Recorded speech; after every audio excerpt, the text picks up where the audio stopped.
If someone offered you $1 million to lie about a dead woman, would you do it? That was the question I kept asking myself as I sat alone in a law office overlooking Charleston Harbor, staring at a stack of documents that could either save my life or destroy what little dignity I had left. My name is Natalie Parker. I was 57 years old, a widow, and the owner of a struggling antique shop that had somehow survived every economic downturn except the one happening now. Business had been slow for months. Bills were piling up. The roof needed repairs. My savings account looked more like a warning than a safety net. Most nights I stayed awake calculating numbers that never seemed to work in my favor. So when I received a phone call from a law firm I had never heard of, I assumed it was a mistake. The woman on the phone spoke politely but firmly. She asked if I was Natalie Parker. She asked if I could come to a meeting the following morning. She refused to explain anything else. Curiosity eventually overcame common sense.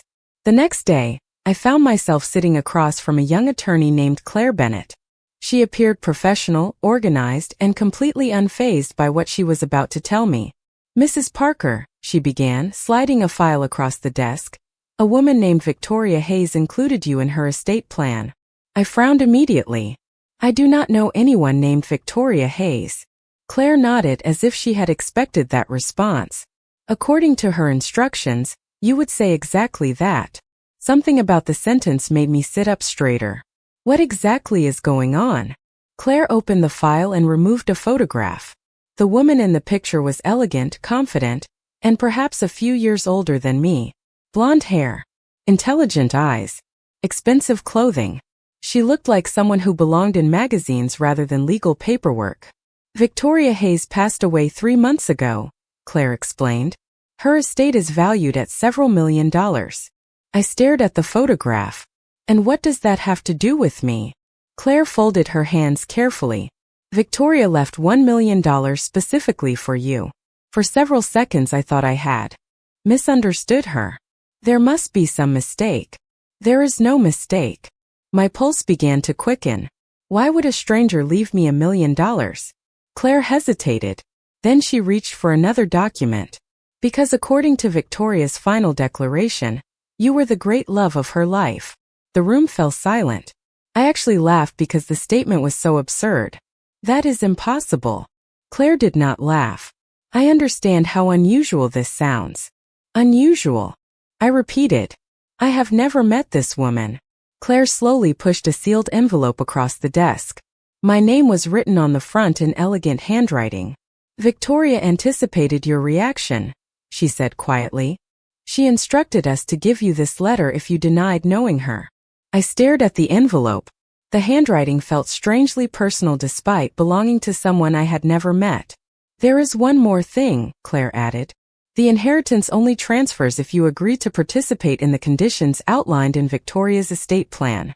A chill moved through me. What conditions? Claire looked directly into my eyes. "For the next 30 days, you must publicly accept the role Victoria assigned to you." I swallowed hard. "Which role is that?" Claire's answer changed everything. Her former lover. For the rest of that afternoon, I carried the envelope home without opening it. It sat on the passenger seat of my car like a living thing, demanding attention every time I glanced in its direction. By the time I reached my antique shop, the winter sun was already beginning to sink toward the horizon. The storefront looked exactly as it had for years. Faded display windows. Dusty treasures waiting for buyers who rarely came. Familiar surroundings that suddenly felt fragile. $1 million. The number echoed in my mind as I unlocked the door and stepped inside. That amount of money would save the business. It would eliminate every debt.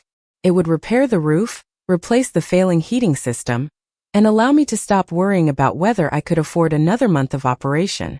Yet the condition attached to it felt impossible. I spent the next hour pretending to work. I rearranged shelves, updated inventory records, answered emails. None of it mattered. My attention kept returning to the envelope. Finally, just before closing, I sat behind the register and opened it. Inside was a single handwritten letter. The paper smelled faintly of old books and lavender. The first sentence stopped me cold. "Natalie, if you are reading this, then you still do not remember me." I read the line 3 times. Then a fourth. My pulse quickened. The letter continued. I know this situation seems absurd. I know you believe we never met. I also know that if I explained everything immediately, you would never believe me. That is why I created this arrangement. I frowned and kept reading. Over the next 30 days you will learn the truth. If you choose to walk away, I will understand. But if you stay, every question you have will eventually be answered. Beneath the paragraph was a signature. Victoria Ayes. I stared at the elegant handwriting. Nothing about it felt threatening. In fact, the tone felt strangely warm, familiar almost. Yet I remained absolutely certain of one thing. I had never met this woman. The following morning I returned to Claire Bennett's office. The attorney seemed unsurprised to see me. You read the letter, she said. I did. Claire gestured toward a chair. And I sat down heavily. I still think this is insane. A faint smile crossed her face. Victoria anticipated that response as well. I rubbed my temples. Tell me exactly what happens if I agree. Claire opened a folder. For 30 days, you will attend several events connected to Victoria's estate. Family gatherings, charitable functions, memorial activities. Publicly, you will be recognized as someone important in Victoria's life. Someone important? I repeated. You mean her former lover? Claire nodded. The word still sounded ridiculous. And if I refuse? The inheritance is transferred elsewhere. I looked out the office window toward Charleston Harbor. Boats moved slowly across the water below. My mind returned to overdue invoices sitting on my desk. Unpaid repairs. Empty savings. The reality I faced every day. Then I thought about the letter. If you stay, every question you have will eventually be answered. Curiosity had always been my greatest weakness. Perhaps Victoria Hayes understood that better than I did. After several long moments, I looked back at Claire. All right, I said quietly. I will do it. The attorney nodded once, as though a decision made years ago had finally fallen into place. Then she handed me a second envelope. Victoria instructed me to give you this only if you agreed. My stomach tightened. Slowly, I took the envelope. On the front, written in the same elegant handwriting, were 5 words that instantly sent a chill through me. Welcome back, Natalie. We have waited. I did not open the second envelope until that evening. The words written on the front lingered in my mind throughout the day, turning a strange situation into something even stranger. Welcome back, Natalie. We have waited. The sentence implied history, familiarity, connection, none of which made any sense. After closing the antique shop, I carried the envelope upstairs to the small apartment above the store where I had lived since my husband passed away. Rain tapped softly against the windows as I sat at the kitchen table beneath a yellow lamp and carefully broke the seal. Inside was another handwritten letter. The same elegant handwriting.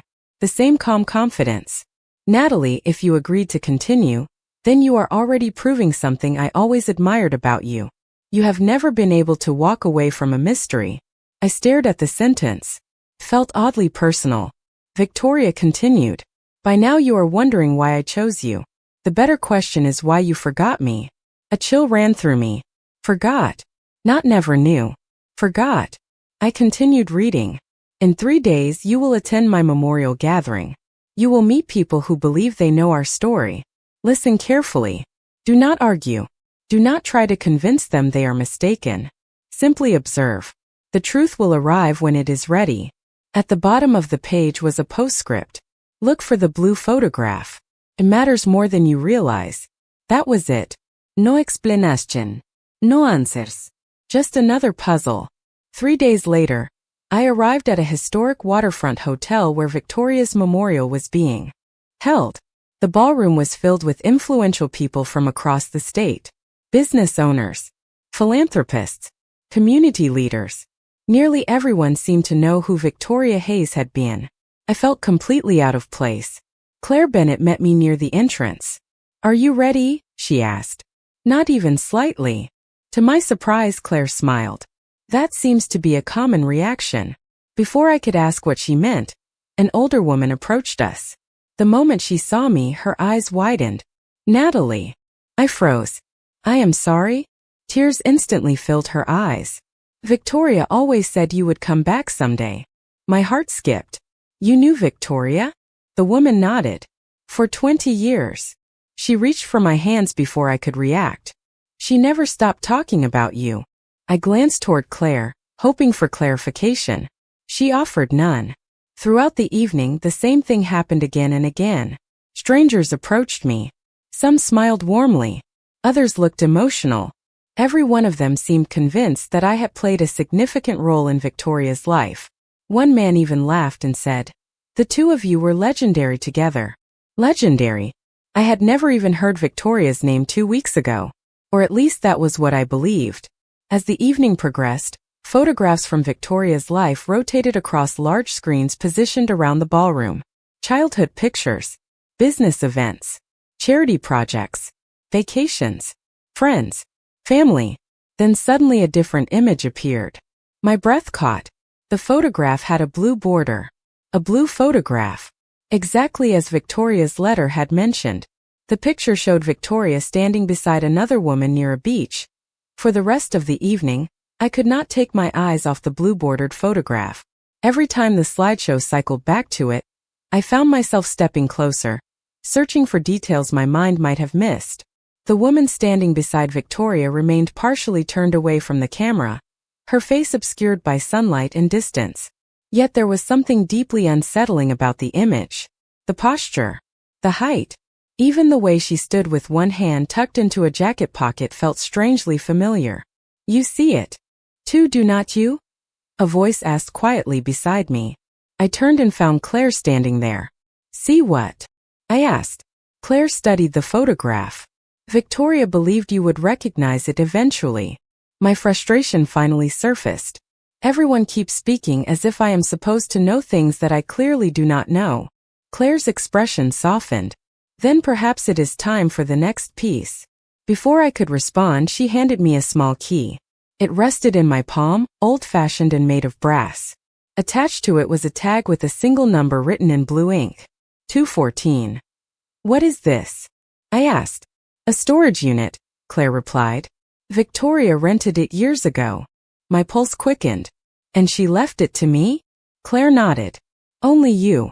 The next morning, curiosity outweighed common sense once again. The storage facility sat on the edge of Charleston, tucked between warehouses and shipping yards.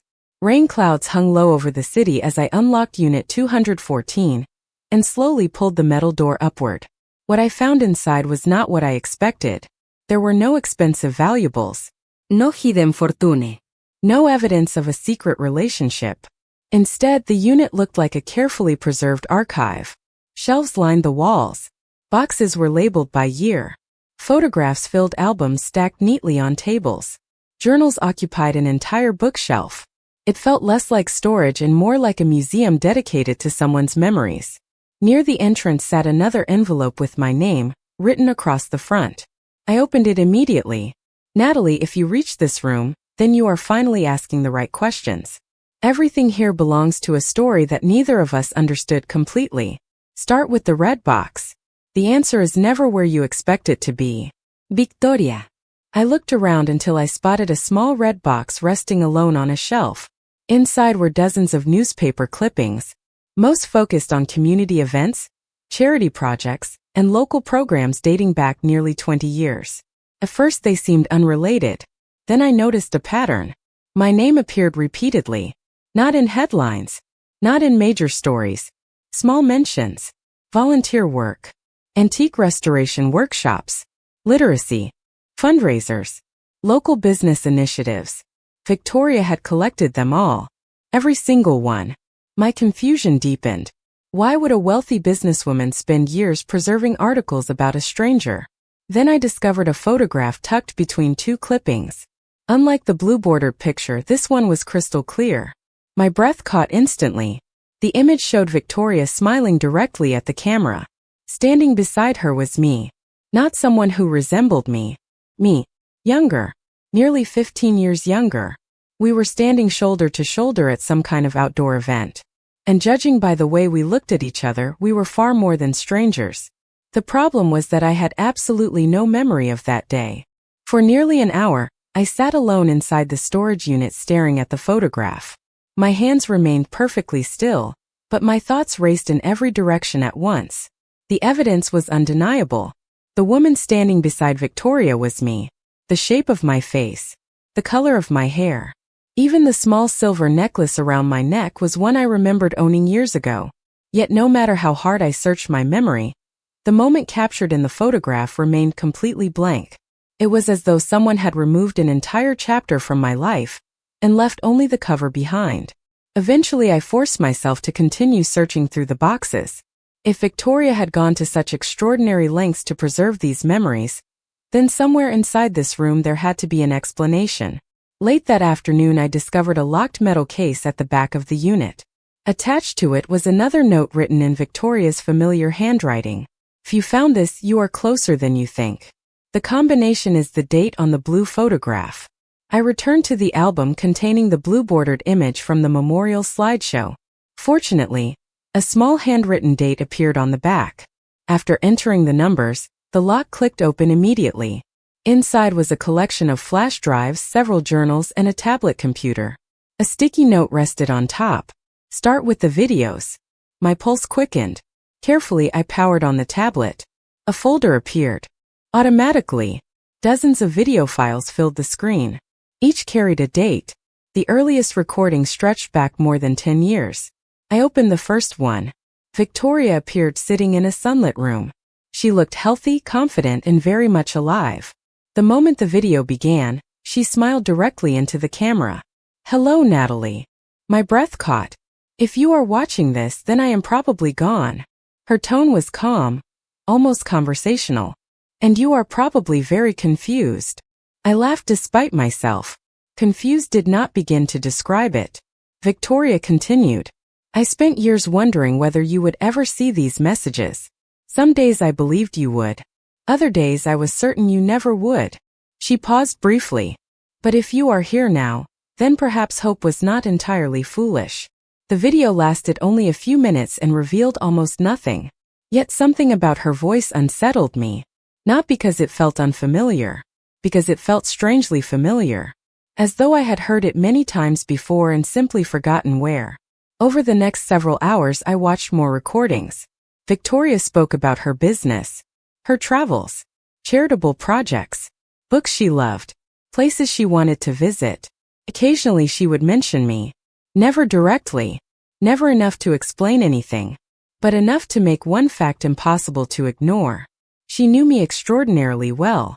In one recording she accurately described my favorite antique restoration technique. In another she joked about my tendency to reread mystery novels before bed. She even mentioned a phrase my late husband used to say.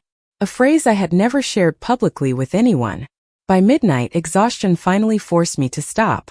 I reached to close the tablet when a file near the bottom of the screen caught my attention. Unlike the others, its title was not a date. Instead, it contained only 6 words. "Watch this when you remember." A chill moved through me. Slowly, I clicked the file. The screen brightened. Victoria appeared once more. This time she was not alone. Sitting beside her was a woman. A woman whose face the camera revealed immediately. It was me. For several seconds I could not breathe. Sat frozen in the dim storage unit, staring at the tablet screen while my entire understanding of reality seemed to shift beneath me. The woman beside Victoria was unquestionably me. Not someone who looked similar. Not a distant resemblance. Me, 15 years younger, smiling directly at the camera with an ease and familiarity that made my stomach tighten. Victoria laughed at something I said and I laughed with her.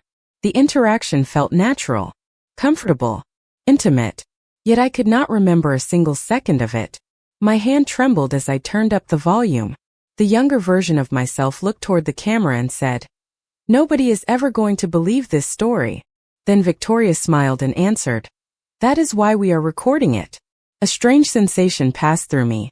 The sound of my own voice triggered something buried deep inside my mind. Not a memory exactly. More like the shadow of one. The video continued. Victoria wrapped an arm around my shoulder in a casual, familiar way. Neither of us seemed uncomfortable. Neither of us seemed surprised to be together. We looked like two people who had spent a great deal of time in each other's company. Then the image suddenly froze. Confused, I checked the playback bar. The file ended there. No explicación. No context. Just enough information to leave me stunned. I immediately searched the tablet for more videos featuring both of us. There were dozens. Some lasted only a few minutes. Others stretched nearly an hour. Throughout the night I watched one after another. In every recording the same impossible truth confronted me. Victoria knew me. I knew Victoria. We attended events together. Worked on community projects together. Shared private jokes. Discussed books, travel plans, and future goals. One video showed us restoring antique furniture inside a workshop remarkably similar to my own store. Another captured us walking along a beach while debating mystery novels. The footage spanned nearly 3 years. 3 entire years of friendship, partnership, and connection. 3 years completely missing from my memory. Around 3 in the morning, I finally found something that resembled an answer. Tucked inside one of the journals was a newspaper clipping dated 14 years earlier. The headline immediately caught my attention. Local business owner recovering after serious automobile accident. Beneath the headline was a photograph of me standing outside a hospital. My heart began pounding. I remembered the accident. Barely. It had happened shortly after my husband's death. I had always described that period of my life as a blur. Grief. Recovery. Emotional exhaustion. The article mentioned memory complications during rehabilitation. Memory complications. I read those words repeatedly. Suddenly dozens of small details from the past few weeks began aligning in ways that terrified me. Victoria's letters. The photographs. The people at the memorial. The certainty with which everyone spoke about our relationship. What if none of them had been mistaken? What if the problem was not that Victoria had fabricated a connection between us? What if the problem was that I had lost it? As dawn approached outside the storage facility, I opened the final journal remaining on the shelf. The first page contained only one sentence written in Victoria's unmistakable handwriting. Natalie, if you reach this point, then you are finally ready to learn why I spent 14 years waiting for you to remember me. Natalie, if you are reading this, then you finally know that I was real. Those were the first words written beneath the sentence on the journal's opening page. I sat alone inside the storage unit as morning sunlight slowly crept beneath the metal door. Exhaustion weighed heavily on me, yet I could not stop reading. 14 years earlier, according to Victoria's journal, our lives had intersected at a community restoration project in Savannah. I had been grieving the loss of my husband. Victoria had been recovering from a business failure that nearly cost her everything. Neither of us had been looking for companionship. Yet somehow we found it anyway. Page after page described a friendship that gradually became one of the most important relationships in both of our lives. We restored historic buildings together, organized charity events, traveled throughout the Southeast searching for antique collections. We spent holidays with mutual friends. We celebrated successes and survived disappointments. Every entry revealed another piece of a life I no longer remembered. What struck me most was the way Victoria wrote about me. Not with obsession, not with fantasy. She wrote with gratitude. The journals did not read like the records of someone clinging to the past. They read like the memories of someone desperately trying to preserve something precious before it disappeared forever. Around noon, I reached the entry describing the accident. The date matched the newspaper article I had found the previous night. Victoria's handwriting became noticeably uneven. Natalie survived. Doctors are optimistic. They believe most of her recovery will be successful. There is only one concern: memory loss. My heart tightened. The next entry came several weeks later. Natalie remembers her husband. She remembers her family. She remembers her business. She does not remember me. I stared at the sentence for a long time. Victoria continued writing. At first everyone assumed the memories would return naturally. Weeks became months. Months became years. They never did. The journal explained that Victoria initially remained in contact, hoping familiar experiences might help trigger recognition. But every attempt ended the same way. I treated her kindly, politely, like a stranger. Eventually, according to her own words, she stopped trying to force the impossible. Yet she never completely let go. Tears blurred my vision as I turned another page. There, tucked between journal entries, was a photograph I had never seen before. Victoria and I sat together at a small waterfront restaurant. My arm rested comfortably across the back of her chair. We looked happy. Not posed. Not performing for a camera. Simply happy. Beneath the picture, Victoria had written a single sentence. This was the day she told me I changed her life. Suddenly something shifted inside me. Not a full memory. Not a complete scene. Just a flash. A wooden table. Ocean air.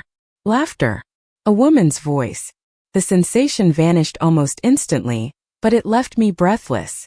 My hands trembled. After 14 years of nothing, something had finally broken through. Then I noticed one final envelope resting near the back cover of the journal. Unlike the others, this one had not been addressed to me. Instead, a different message appeared across the front.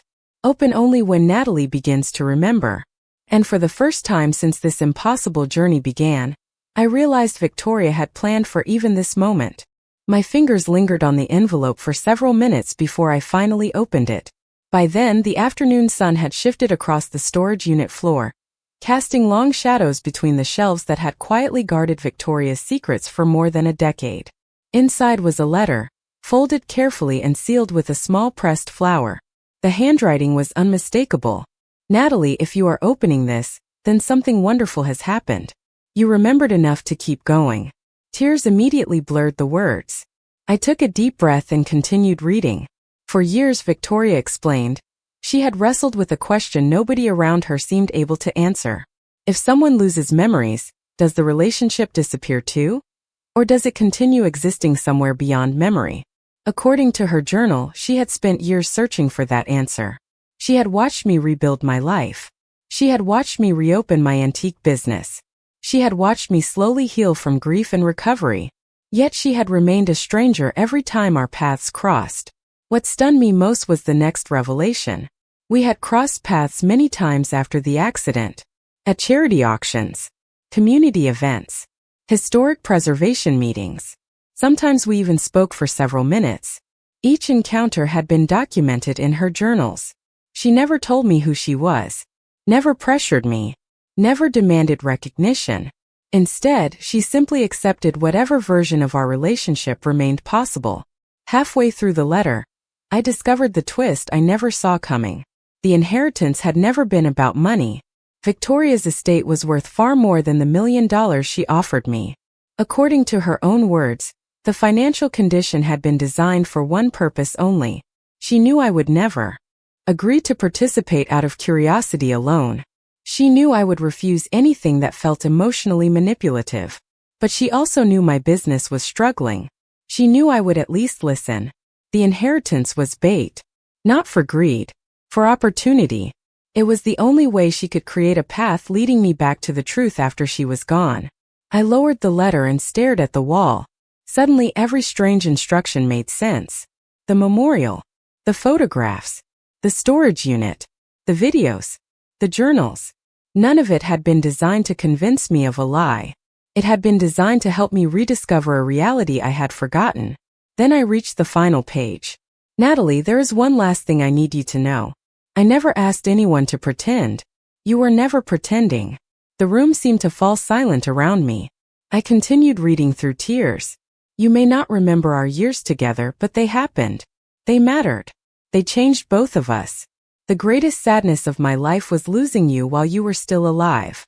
The greatest joy was knowing that somewhere inside you, those memories still existed. That is why I waited. That is why I planned all of this. Not because I wanted you to remember me, because I wanted you to remember yourself. Attached to the back of the letter was a small photograph. It showed Victoria and me standing beside Charleston Harbor many years ago, smiling at something outside the frame. On the back, she had written one final sentence. The last message is waiting at the place where our story began. The place where our story began turned out to be a small historic restoration site outside Savannah, a location I had not visited in more than 14 years.